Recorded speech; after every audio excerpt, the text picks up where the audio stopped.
If you struggle with shyness or social anxiety, check out our free No BS training course with actual useful advice you can do from home. None of that just get out there nonsense. The link is in the description below. For now, let's get to today's question.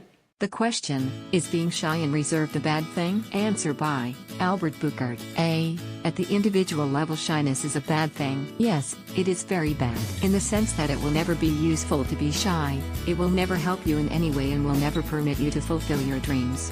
It might sound egocentric, and it is often seen in Hollywood movies that anything self-centered is bad. The nerd gets the girl, the gentle soul has a final standing ovation, the shy but brilliant student gets enrolled in the CIA. All of that is fiction. It can happen, but it is very likely that the opposite will happen. The important question is, why should you be shy? The short answer could be, well, I'm shy, it's just who I am. And then we might debate if it is possible to change an apparently deep-rooted personality trait. In my opinion, the introvert/extrovert spectrum of personality is the most plastic of them all, the one most sensitive to education and self-discipline. Moreover, shyness is not being introvert but is often seen in introverts. What makes me think being shy is something you can unlearn. The evolutionary role of shyness imply an off switch, see below. A lot of great introvert entrepreneurs learn to speak up. Shy kids in high school, where social status is mostly based on superficial cues, can get more confident or even develop a sharp mindset in college, business school most of all. Depending on the group you are in, you are more or less shy, see below. Those are just some cues indicating that overcoming shyness is possible. You can unlearn shyness. So, presuming you can change, why should you stay shy? Why not try to fight it and learn not to be shy? People will be very comforting. They will pat you on the back saying how nice it is to be shy, how it shows how deep you think about the world, how humble and smart you must be. Why are they so comforting? That is the question you should ask yourself. Just look at all the answers here on Quora. Is it bad to be shy? Of course not. It can be etc. Why are people so nice to a shy person, or a presumed shy person? Because they do not feel threatened. They feel superior when people admit to be flawed. They send an helping hand your way. But at the same time they say, do not change. Why do they comfort you by telling you being in that inferior state is okay and you should stay in it? I think you have your answer by now. If not, more on that in the second part of this answer. Now you might say, man, I don't care. I want to be who I am. I don't want to be like those assholes taking advantage of others, like they are taking advantage of me. Or making fun, always criticizing, happily shouting to the world what it is they think, what it is they want or how the world should be. And all that is noble. Being an asshole is not a goal in itself.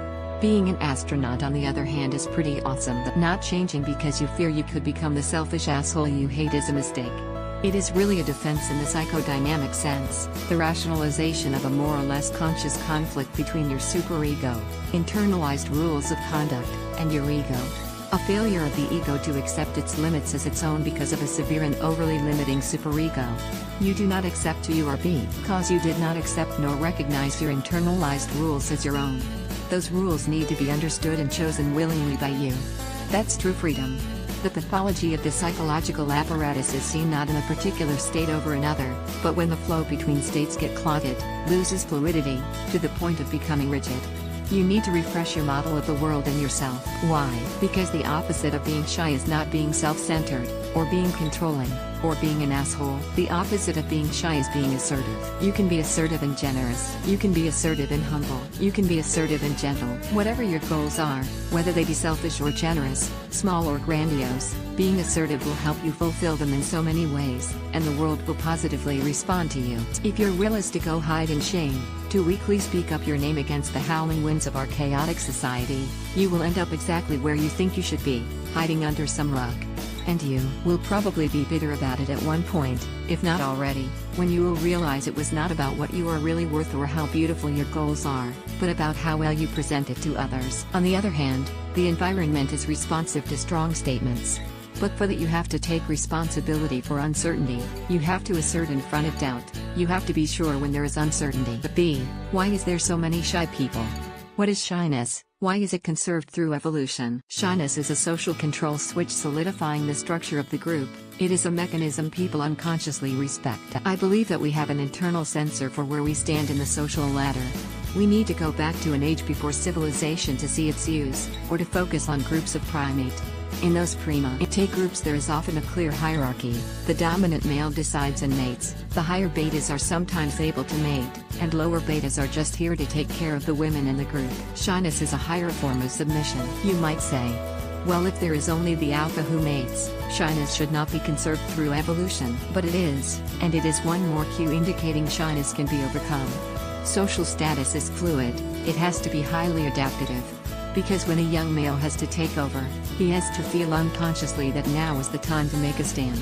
Shyness has to be able to be replaced by total aggression towards the previous leader. Nowadays shyness is a remnant of that deep-rooted sensitivity to social status and dominance. A higher-level social sense are still present in males and females, even if with clear differences in behavioral responses. But this sensor is out of date. It did not yet adapt to our fast-paced world, where an individual is not a member of a unique tribe but a member of several groups. So for most people, depending on the groups you are in, behavior changes in respect to social status. You might give all you have on the dance floor at your cousin's wedding and not be able to bust a move in a club. You might talk freely at a family diner and not be able to answer a simple question in class without stuttering. The degree to which one is different between groups is in my opinion a strong predictor of how solid and mature his self-image and core values are. This is why shy persons will act very differently in different groups, because one's true self is not shy. It can be introvert but not shy. Shyness is a social construct, not a personality trait. Whatever you choose to believe, keep in mind that to be a good man, one needs to be a strong man. Choose to be assertive.